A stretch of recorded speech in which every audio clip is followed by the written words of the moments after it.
Righty, you guys go ahead. Sean, just want to check on Leonard. Didn't get a chance to touch base with you on what happened. Yeah, he had a kind of a weird little deal where he got his he kind of just buckled his knee a little bit the other day at practice. Fortunately, everything checked out okay. As far as his game status right now, he'll probably be listed as questionable. We haven't practiced yet. We'll take it all the way up into the game, but it was one of those deals, kind of just a scary freak little accident. Fortunately, over the long haul, he's going to be okay. Whether or not he plays this week will be questionable. So what you're saying is you guys, when you scanned them, didn't come back with any negative? Correct. Yeah, everything came out structurally okay. But anytime that you kind of just buckle that knee a little bit, there's some swelling, different things that can occur. But, it was one of those deals. It was a pretty cool representation of what he means to this team because of the initial reactions where you're not really sure. You never know with some of those injuries that can occur in, a little bit more of a controlled setting. But he's as tough as they get. Fortunately, things did check out okay where you always kind of think sometimes the worst.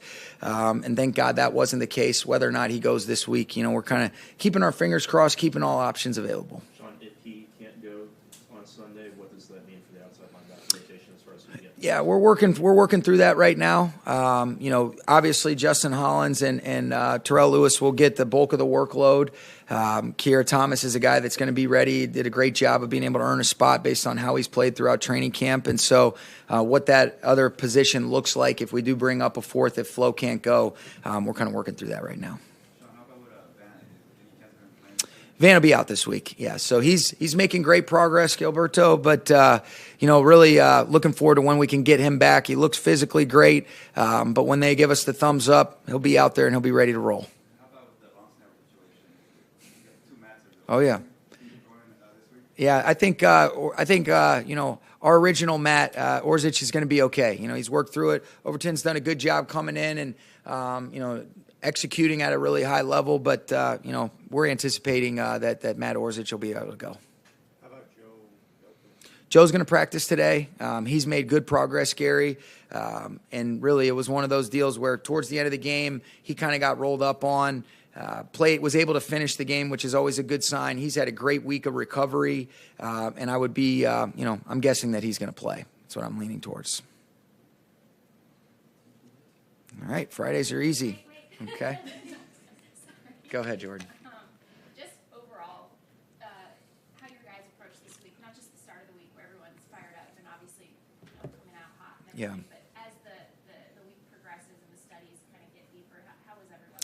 I think they've been really good. I love the response that we've seen, and that's the only thing that we can really control. Obviously, we all know it was not the ideal start to the season, but it was one game, and we can't allow that one game to bleed into the next week. And there's so much football, and the thing that gives me confidence is when you're doing it with resilient people that have the right mindset and mentality, you give yourself a chance to overcome some of those temporary setbacks by attacking it the right way with the things that you can control. And the leadership from our players, the leadership from our coaches, and then the response from our week of preparation up to this point, I've been very pleased with. Now you got to go be able to do it. We want to finish today the right way.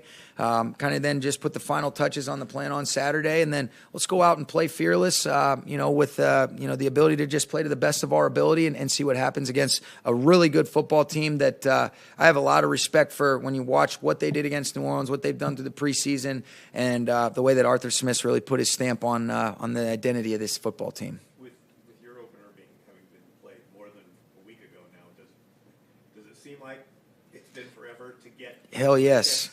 Yes, it seems like it's been forever. It does. And I think we're all excited about that next opportunity to compete while also knowing the only thing we can do is be in the moment. And so it does seem like it's been a long time, and our guys are, I know, excited about, getting another op. And that'll come Sunday at 1:05, and I think our guys will be ready to compete to the best of their ability. Someone we hadn't asked you about yet this week is Tutu Atwell. Yep. What happened with him last Thursday and what you expect from him? I think in general, nothing really went according to plan offensively based on, the types of things we were able to get off, the way the game unfolded. And so whether it was an Allen Robinson, whether it was a Cam Akers, a Tutu Atwell, we didn't get a lot of guys involved because we weren't able to really get into any sort of flow offensively. He's a guy that we do want to be able to get a little bit more involved, but based on how the game unfolded, it kind of changed, just a lot of the planning and the things that we had hoped to have come to life. But he's a guy that's making good progress, and we'll see if he can make some plays if he gets some opportunities this weekend.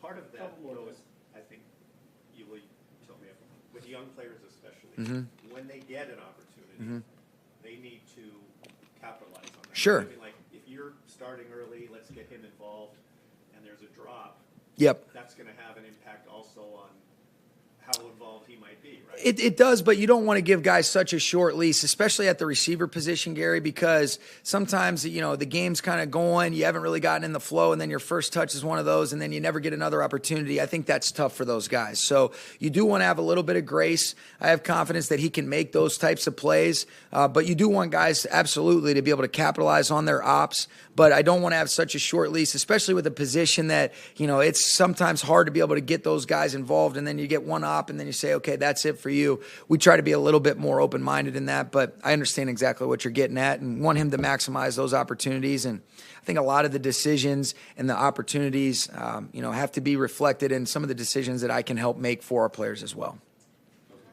Yes. What were you exactly looking for from the players in leadership positions? I just think the right response, being able to, attack, our process and our preparation, with the right approach, with an enjoyment with the way you're going about it, but still having that, you guys hear me talk about having an urgency, but being able to enjoy that preparation. And that's, I think, what we were hunting up. But I want them to be themselves. What I don't want is I don't want one game to change the confidence, the swag, but also want to be able to respond the right way from a setback. And that's okay to feel that way, but let's not hang on to those emotions too long where it inhibits our ability to move forward. I haven't sensed that in the least bit. And I think that's been reflected. Football, you're inevitably going to go through adversity. And a lot of the guys that have been on this team, even just going back to last year, I think we all know if we were all sitting here in the month of November, what that felt like in the moment. You're like, man, does this ever feel like you're going to find your way out of it? But when you got the right kinds of people, you give yourself a chance to come out swinging. That's exactly what we have on this group, but not minimizing what a great challenge it's going to be against the Falcons. And so we're looking forward to shooting our shot, playing to the best of our ability, and they put themselves in a position to be able to do that, and that's what I was looking for this week. Kind of an abstract question. I'm not even sure I'm right, but it seemed like the Bills were running, especially in the run game, some of the 49ers concepts that Oh, they were. in the past. Yeah.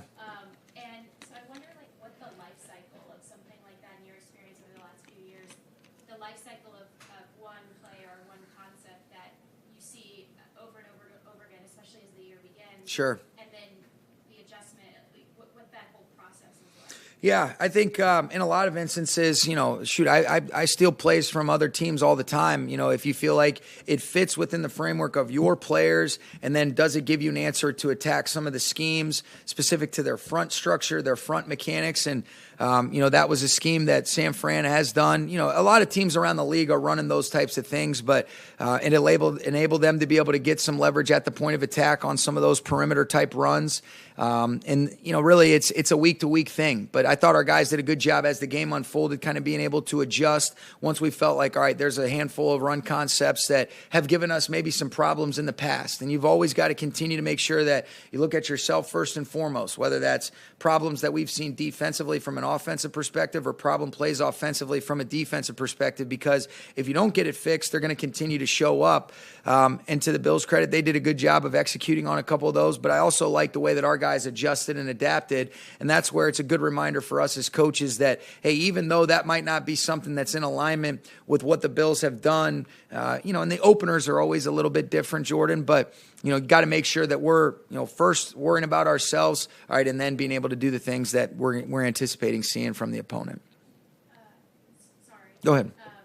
That's what I wondered is, are you more likely to see that in an opener because of the preparation time, or as the rhythm of the season, the pace of the season picks up, is it more about you guys putting a stop to it, or is it more about always having to be prepared for anything, or more so you see that life cycle at its peak at the beginning of the I think it's both. You know, I think it's so easy to access so many different things from an inventory, the way that the film is set up now with some of these other things, or, you know, just based on your access to years of film, it's so easy to be able to pull up, all right, well, what are some of the best run concepts that have been hit versus this scheme after the last couple years? And what happens is if you show that you can consistently defend and stop those plays, then it minimizes the reasons for people wanting to run it. But I would say, you know, all these coaches and these players do such a good job throughout the course of the year. So the first game is always a little bit more of a guess because you don't have the inventory. But to say that you wouldn't see a out of the box kind of run concept that doesn't necessarily fit for what they do, but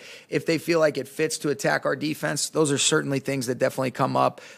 If we've shown, or if, you know, an offense or defense has shown that these are some problem things that, you know, give them issues. Okay. Thank you, guys.